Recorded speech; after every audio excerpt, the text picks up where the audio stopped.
Hello and greetings to all, and welcome to the third episode of ReTalks. ReTalks is an initiative of RICA Institute with a dedicated focus on research and innovation.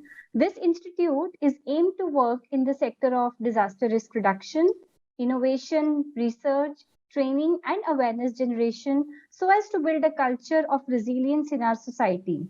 ReTalks are a series of talk shows planned every month featuring experts who will enable us to understand risk and building resilience.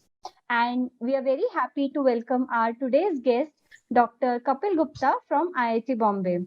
Let me briefly introduce him to you all. Professor Kapil Gupta is an expert in urban drainage, stormwater management, sedimentation in channels and rivers, urban water infrastructure management, hydraulic disaster management, water quality modeling in rivers, ponds, lakes, and estuaries, automation and early warning systems for urban flood alerts, urban drainage and flood management, and flood protection structures. He is also an Indian project investigator for European Union's 7FP funded project on collaborative research on flood resilience in urban areas.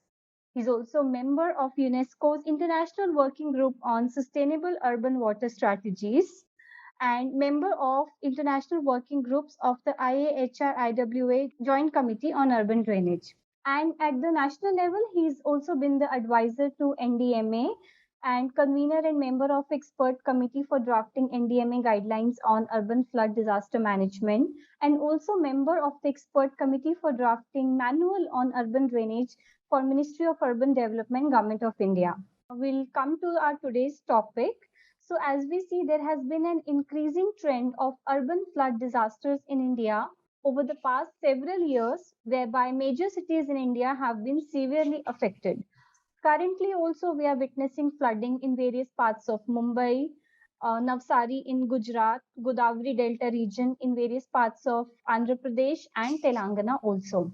So, we'll request our today's guest to enlighten us on urban flood management and some strategies for it. Welcome to you once again, sir. Hello. So, sir, if I may begin, I would just like to start with the few of the questions that we have. Okay. Sir, just if you would enlighten us on what exactly is urban flood and how is it actually different from flash floods or waterlogging or any other type of flood? Like basically, why is it called an urban flood? Okay. So as you are all aware that the flooding has been a regular occurrence in most of the countries since ages.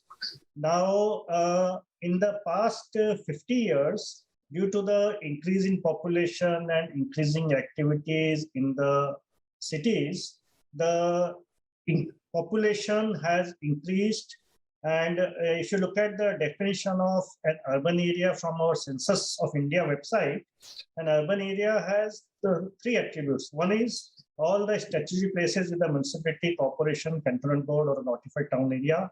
Secondly, all other places satisfying three conditions: minimum population of 5,000, at least 75% of working population engaged in non-agriculture pursuits, and a density of population of at least 400 per square kilometers.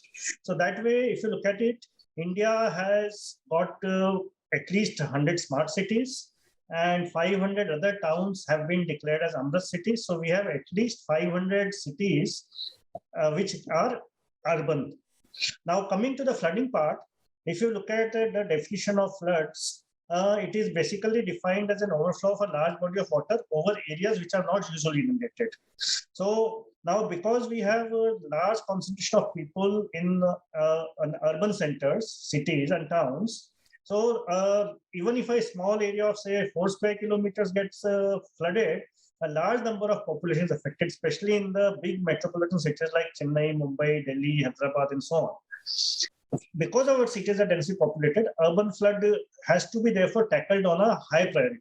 Otherwise, you will have major economic losses because many of the people in the cities, they are living on daily jobs, day-to-day living. Okay, so sir, as you rightly mentioned that many cities are experiencing flood and also clarified why it is urban flood.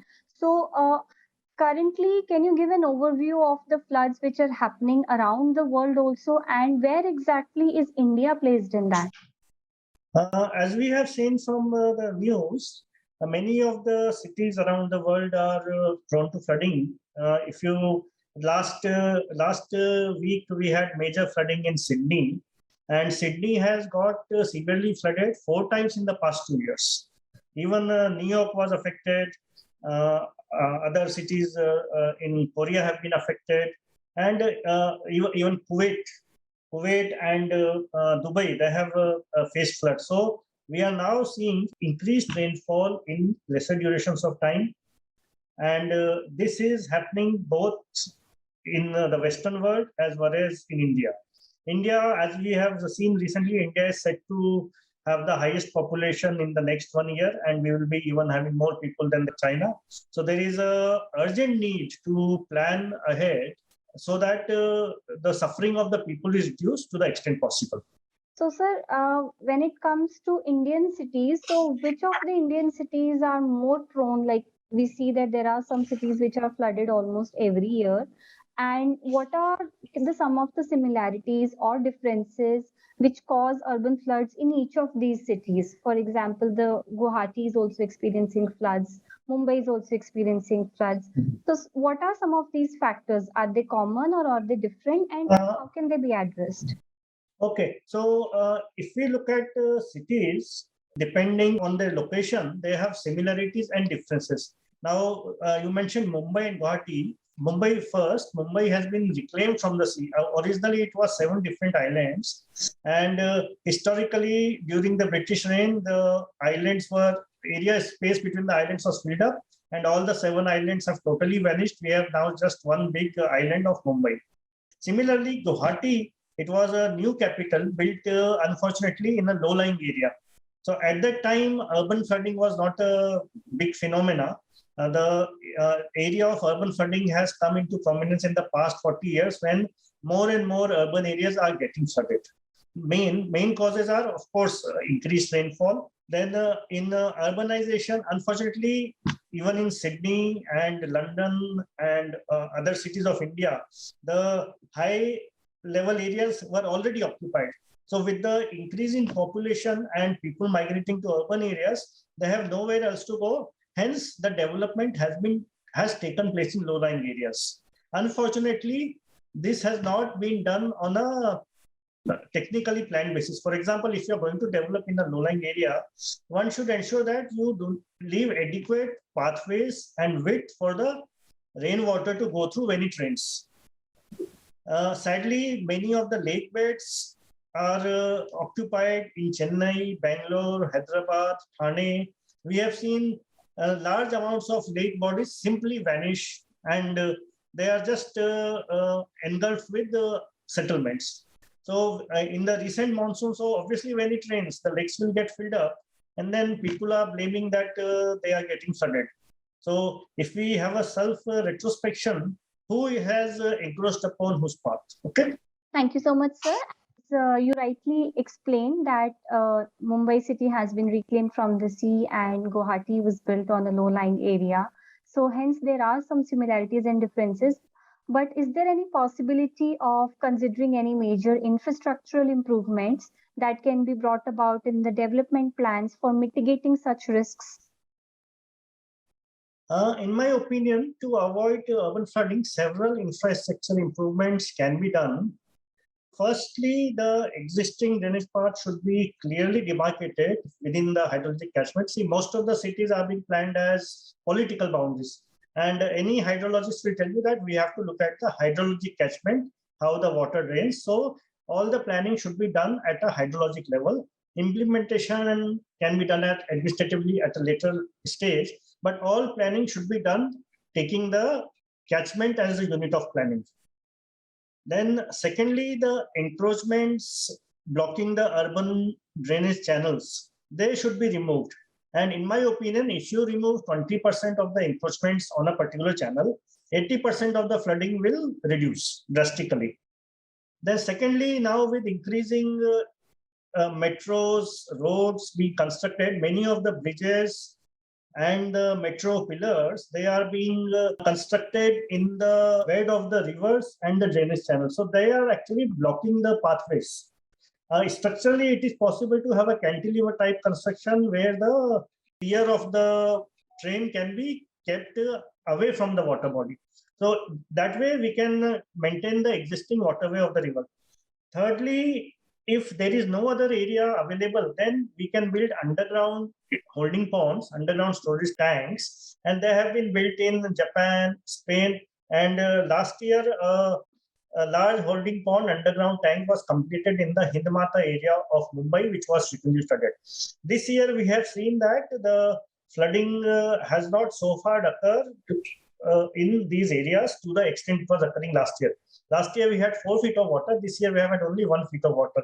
And the water has been stored and pumped out quickly. So the residents are very happy with these underground tanks because there was no other alternative possible as Hindmata is a saucer-shaped area. Then fourthly, we have seen that many of the roads, they are surfaced, resurfaced, and multiple layers of tar and bitumen are kept on it. Ideally speaking, the Indian Roads Congress has recommended that the road level has to be maintained. And if you are going to put in a fresh layer, the older layer has to be scraped and then the new layer has to be kept so that the road level is the same at all times. Unfortunately, we have seen due to multiple layers of roads, the roads has increased by as much as 1 meter compared to the nearby houses. And obviously, because the roads are blocking the flows, the houses get flooded.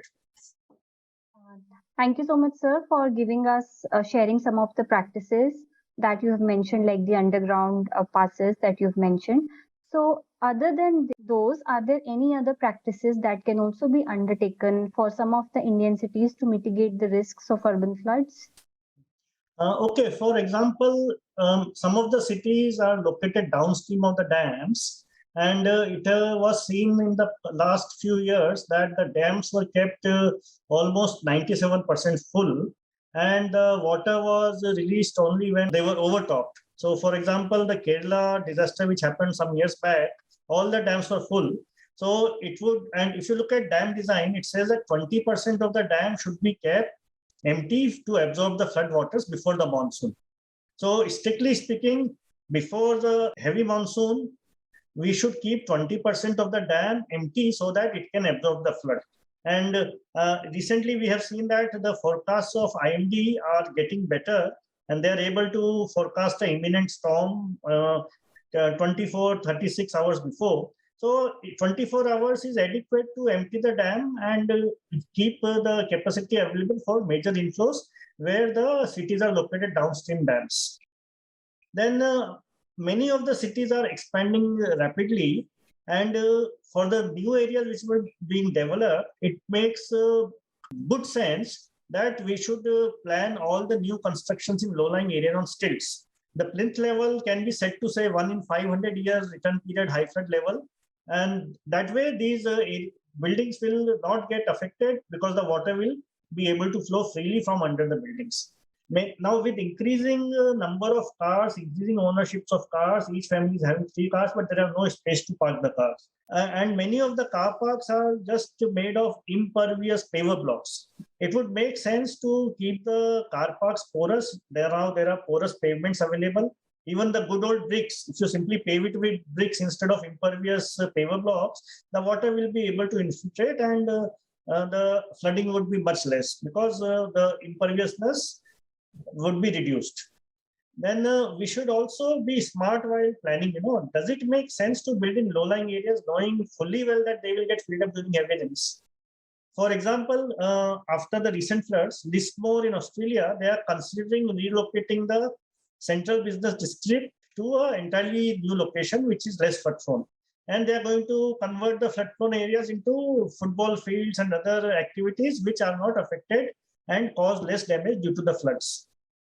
Finally, we already know in many of the cities which have got flooded that people are stranded, they cannot even escape.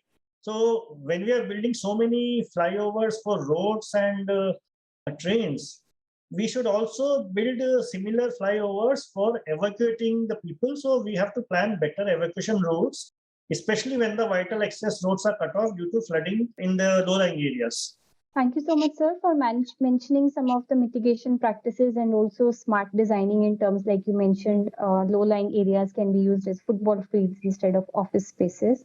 So that is something very interesting. You also briefly mentioned about forecasting that because of which the dams can then accordingly release the water. So can urban floods be forecasted or and is nowcasting used to warn against imminent urban floods? Is that possible? And can it be done like at micro level or is it only at a macro level? Okay. There have been rapid advances in technology. For example, when the 2005 Mumbai flood happened, at that time, IMD had only the manual measurement of rainfall. So the water used to be collected in a collector, and someone had to physically go to the roof and empty the water, measure it, and then it was calculated how much rain has happened in the past 12 and 24 hours. Now, recently, in the past 20 years, there are now automatic tipping bucket rain gauges, and they send data directly to your mobile. Remember, in 2005, mobiles had just come into the market, and everybody did not have a mobile. Same thing with internet. Now, technology has made rapid advances. It is technically possible, and it is being done in some of the countries that the data from the automatic weather station can be transmitted directly to your mobile phone. So after 2005 Mumbai floods, we had set up 60 automatic weather stations all over the city, mostly on top of fire stations because they are the first responders. So as soon as when we trained the fire station people on how to interpret the data that was coming onto the console, and whenever the rainfall exceeded 40 millimeters per hour, they were on alert that the flood is imminent and they should be ready to go out. Number one. Then, secondly, now technology advances. All the messages can be seen directly on internet. They can be seen on mobiles, and subsequently, the rain gauge network has been increased to 120 over the Mumbai metropolitan region, and that information is available on the internet on the mobile to anybody who's interested. These automatic weather stations have been set to record rainfall at every 15-minute intervals. So, whenever the rainfall exceeds 10 millimeters per hour in 15 minutes, it is possible that water is going to get accumulated in that particular subcatchment. Simultaneously, the satellite technology has also improved. We have got now many more satellites up in the sky, and we can see the satellite pictures and images of the clouds and the weather systems again on computer. They are available to anybody who has access to the websites. And there are several weather companies which have also set up their movement of the and forecasting of the clouds towards the cities. So compared to 20 years back, we are in a much better position to know how much severe rainfall is occurring. And at the moment, people are working on seeing how much forecasting they can do. And when we had this data from this 15-minute automatic weather station, we actually made a model which can predict the rainfall 15 minutes ahead. And that has given us about 80% accuracy. Simultaneously, once you know the rainfall 15 minutes ahead, it takes another, say, 15 to 20 minutes to reach the low-lying area. So effectively, once you run this model, you can predict 30 minutes before that the particular area is going to get flooded. 30 minutes is enough time for the people to evacuate to a high-lying area. So in this way, one can, using the combination of satellites, rain gauges, and models, one can actually reduce the suffering of the people.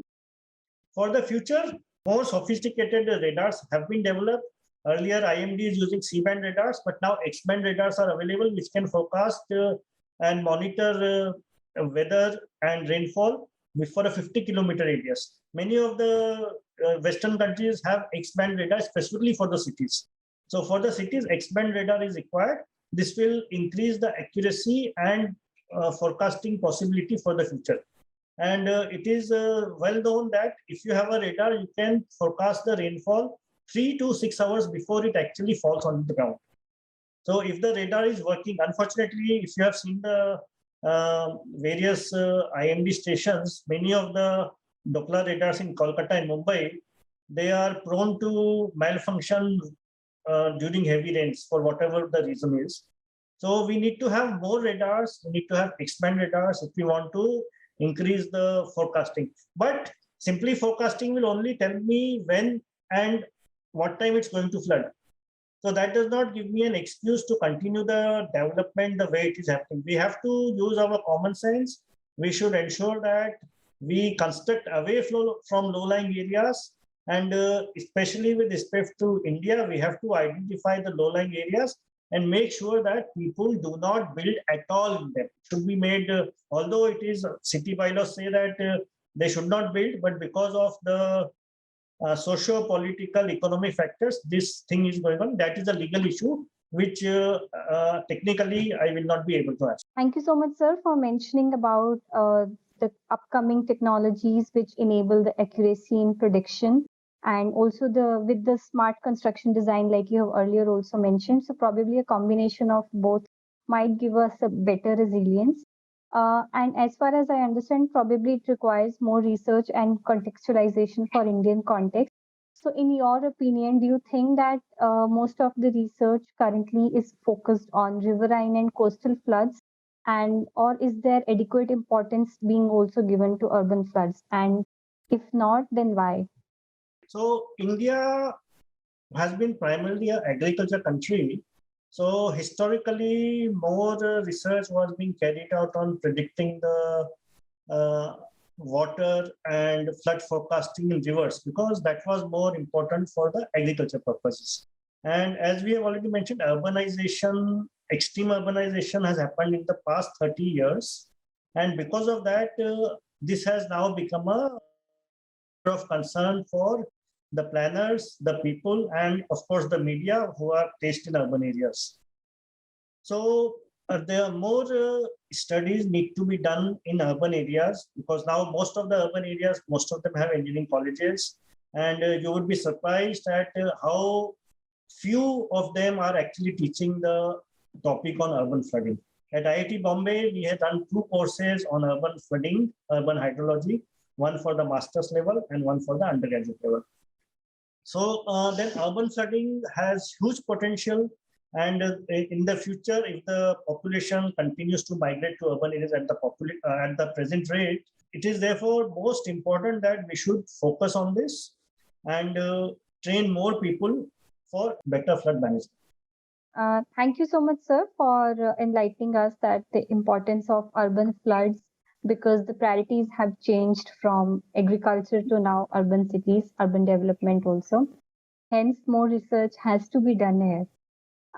So this might be one of the challenge, but what are the other challenges in developing overall urban flood resilience in India, and what, according to you, can be way ahead? Okay, coming to the major challenges, one of the biggest challenge that I see is that we don't have enough trained manpower to understand and plan future urban areas from a hydrologic perspective. Even when I visited many of the major cities, I find that the cities are still planning on the political boundaries. Despite telling them that you should plan as a hydrologic unit and then subsequently you can plan as a political boundary. So first and foremost, the cities need to be planned using the catchment, the hydrologic catchment as a unit of planning. Secondly, to do that, then we have to have trained manpower. You would be surprised as to the number of water resource engineers who actually understand urban hydrology. In the urban areas, the hydrology is entirely different from that of rural hydrology. Rural hydrology, if the field gets flooded, the farms get flooded, it is actually good for some of the crops like rice. But in urban areas, if the urban area gets flooded, obviously people are affected, trains come to a stop, even some of the hospitals are submerged. If you saw the news, ambulances cannot reach the hospitals, therefore causing loss of life. So trained manpower is required, trained managers are required. Then we need to have more response force. For example, now we are rushing NDRF. The NDRF people have to come from Pune to Bombay. They're stationed in various locations. Can we train the local community to be the first responders? Can we give them the type of training that NDRF does? Then that involves cost of equipment. Lot of funds, lot of resources are required to be diverted to the rescue of the people. But at the end, I would say the main thing is people should be sensible. They should not construct in future in the low-lying areas. They should not block the drainage path of the existing drains, and they should follow the laws and other things which are one more thing. See, one more thing which we have noticed is that when the traffic increases, we are widening the roads. We are providing 2 lanes, 3 lanes, 4 lanes. But when the rainfall is increasing, we are not widening the drains. If we can find additional space for the road to be widened, I am sure it is possible to find additional space for the drain also to be widened and prevent the losses. Coming across to the public health issues in India, do you think the urban flood mitigation strategies that you mentioned, they can also be helpful for strengthening the public health approach, especially in monsoon season? If you look at the epidemics in the monsoon season, we will see that many of the diseases like leptospirosis, they are caused because the urban floods, rainwater mixed with the sewage water flowing in the drain. And sewage also contains rat urine and dog urine. And when people wade in these waters, they have the tendency to cause leptospirosis among some of the people. Secondly, if it gets contaminated with drinking water, it has led to incidents of cholera. So, because of this, the health aspects of floods are equally important. The second thing is many of the diseases like chikungunya, dengue, malaria, they are caused by mosquitoes. Now, mosquitoes can breed only in stagnant water. So, if we are not allowing the drainage of the city to take place, mosquitoes find the breeding spot. So mosquitoes cannot breed in flowing water. The eggs cannot float in flowing water. They just sink to the bottom if the water is flowing.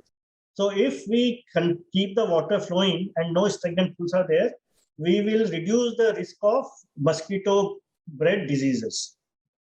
Thank you so much, sir, for sharing your valuable insights. And I hope that our viewers and listeners can take some key takeaways from this, especially focusing on smart construction design and move towards having urban resilience in India.